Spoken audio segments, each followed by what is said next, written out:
দক্ষিণে আর ওখানে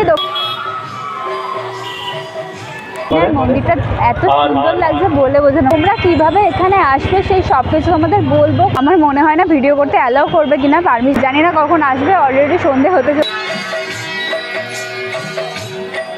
হ্যালো বন্ধুরা, কেমন আছো তোমরা? আমি Sangeeta, welcome to my channel. আজকে আমি যাব একটা বিশাল বড় মন্দিরে। আমাদের দক্ষিণেশ্বরের পরে বোধহয় মন্দিরটা এত বড় আছে আমাদের এখানে, মানে আমি যতটুকু জানি। তো সেই মন্দিরে আজকে যাব, সেটা হচ্ছে আলমবাজারের শ্যাম মন্দির। মানে বহু বছর আগেই তৈরি হয়ে গেছে, কিন্তু আমি আজ অবধি গিয়ে পৌঁছতে পারিনি। তো আজকেই ফার্স্ট টাইম যাব, আর আমি একা যাব না, আমার সাথে আমার একটা বন্ধু যাবে আর একটা দিদি যাবে। তো তারা এখনও রেডি হয়ে বেরোতে পারেনি, আমি রেডি হয়ে ফার্স্টে বেরিয়ে পড়েছি।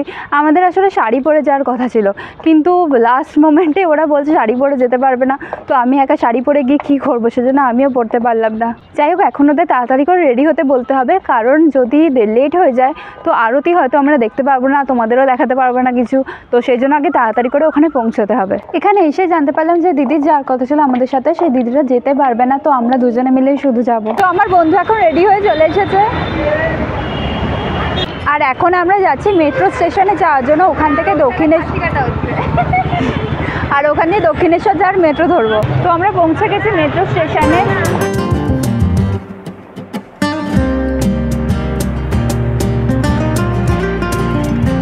তো আমরা চলে এসেছি মেট্রো স্টেশনে, কিন্তু এখনও অবধি ট্রেন আসেনি, মানে মেট্রো আসেনি, জানি না কখন আসবে। অলরেডি সন্ধে তো হতেই চলেছে।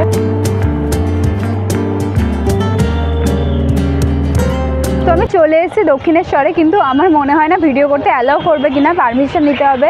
তো তারপরে আমি ভিডিও শ্যুট করতে পারবো, কারণ এক্ষুনি আমি জানতে পারলাম যে ভিডিও নাকি অ্যালাউ করে না, পারমিশন নিয়ে তারপরেই শ্যুট করতে দেবে। তো জানি না, আমি বুঝতেই পারছি না কী হবে আদৌ। তো দেখা যাক কী হয়। তোমরা কিভাবে এখানে আসবে সেই সব কিছু আমাদের বলবো, কিন্তু তার আগে আমি আগে পারমিশনটা করে দিই, তারপর তোমাদের ডিটেলসে সব বলে দেবো কোথা দিয়ে কীভাবে সব কিছু আসবে, মানে কোথা দিয়ে কীভাবে তোমরা আসবে।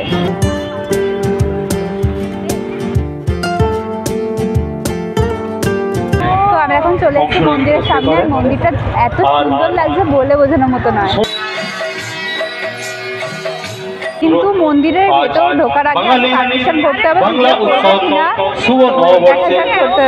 আচ্ছা এই মন্দিরটা কিন্তু সকাল 6টা থেকে দুপুর 1টা অবধি খোলা থাকে, আবার বিকেল 4টে থেকে রাত্রি 10টা অবধি খোলা থাকে, আর দ্বাদশীর দিন পুরো সারাদিন খোলা থাকে, সকাল 6টা থেকে রাত্রি 10টা অবধি। তোমাদের যদি আরও কোনো কোয়ারি থাকে মন্দির সম্পর্কে, তাহলে আমি অফিসের ফোন নাম্বার ডেসক্রিপশন বক্সে শেয়ার করে দিয়েছি, তোমরা কন্ট্যাক্ট করে নিতে পারো। শ্যাম মন্দিরে ঢুকলাম, কিন্তু আমাকে ভিডিও করতে অ্যালাউই করলো না। আর ওখানে অনেক পোস্টার ব্যানার ওখানে লেখাও আছে, ফটোগ্রাফি ভিডিওগ্রাফি কিছুই অ্যালাউ নেই।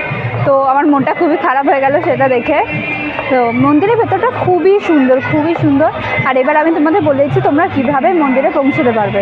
তোমরা যদি দক্ষিণেশ্বর হয়ে আসতে চাও বা যদি মেট্রো করে আসতে চাও, তাহলে তো দক্ষিণেশ্বরে তোমাদের নামতে হবে, আর ওখান থেকে তোমরা অটো বা টোটো করে তোমরা চলে যেতে পারো, পুরো মন্দিরের সামনেই নামিয়ে দেবে।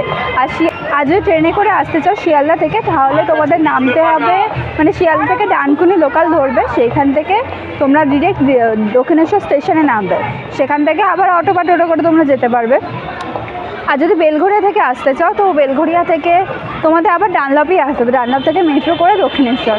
আর বাসে করে এলেও সেম, তোমাদের দক্ষিণেশ্বরগামী যে কোনো বাসে করে তোমাদের দক্ষিণেশ্বর এসে নামতে হবে, ওখান থেকে আবার সেম রাস্তা। আর যদি হেঁটে বা অটো বা টোটো করে তোমরা যে আসতে চাও, তুমি লোকাল হয়ে থাকো, তাহলে তোমাদের দক্ষিণেশ্বর নামতে হবে। দক্ষিণেশ্বর থেকে সোজা দেখবে একটা বাজার কলকাতা আছে দক্ষিণেশ্বরে, তো ওখান থেকে ডিরেক্ট মানে যেখানে তোমাদের স্বামী বিবেকানন্দ বেলুড় মঠের যে এটা আছে, ওর অপোজিট দিয়ে সোজা হেঁটে যেতে হবে, মানে বাজারখোলার দিকে, মানে বাজারখোলার যে গলিতে পড়ছে ওই গলি দিয়ে সোজা হেঁটে গিয়ে দেখতে পাবে একটা হোয়াইট কালারের একটা মন্দির আছে, খুব সুন্দর। তো ওই মন্দিরটাই হচ্ছে শ্যাম মন্দির। আর মন্দিরে তো এখন ঢুকতে দিল না, কী করবো, সেই জন্য আমি চলে এসেছি এখন দক্ষিণেশ্বরে।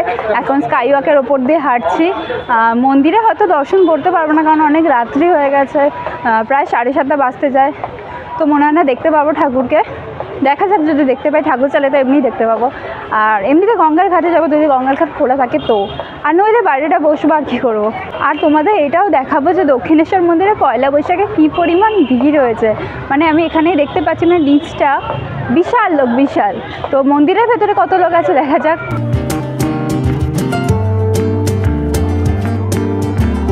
আর দক্ষিণেশ্বরে তো আজকে এত ভিড় হয়েছে, এসকেলেটারে নামা নিয়েও পুরো ঝামেলা লেগে গেছে এখানে।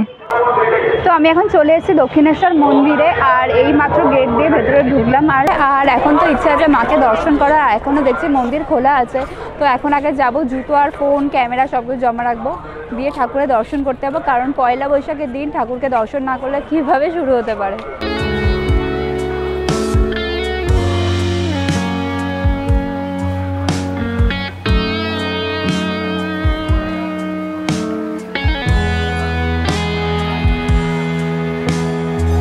আমরা ঠাকুরের দর্শন করতে পারলাম না, কারণ জুতো আর ফোনের কাউন্টারে প্রচুর ভিড় ছিল, প্রচুর। আর সেই জন্য দেখাও হলো না ঠাকুরের সাথে। আর তারপর আমরা চলে গেছিলাম দক্ষিণেশ্বরের ঘাটে, আর এখান থেকে বালি ব্রিজটাকে দেখা যাচ্ছিলো, এত সুন্দর লাগছিল। রাত্রিবেলা লাইটগুলো সব জ্বালিয়ে দিয়েছিল, দারুণ লাগছিল। আর এখান দিয়ে গঙ্গাকে তো আরও সুন্দর লাগছিল। কিন্তু দেখো লঞ্চের মধ্যে কী পরিমাণ ভিড়, মানে লোক একদম গিজগিজ করছে, এত লোক, মানে পয়লা বৈশাখ বলে হয়তো এত লোক এসছে। তো আজকের ভিডিওটা এখানে এন্ড করছি। তোমাদের ভিডিওটা ভালো লাগলে প্লিজ লাইক শেয়ার আর সাবস্ক্রাইব করে পাশে দেখো, আর অনেক অনেক কমেন্ট করো। আর কোনো কোয়ারি থাকলে এই মন্দির সম্পর্কে তো আমাকে কমেন্ট করে নিশ্চয়ই জানিও। দেখা হচ্ছে নেক্সট ভিডিওতে। আজকের জন্য টাটা।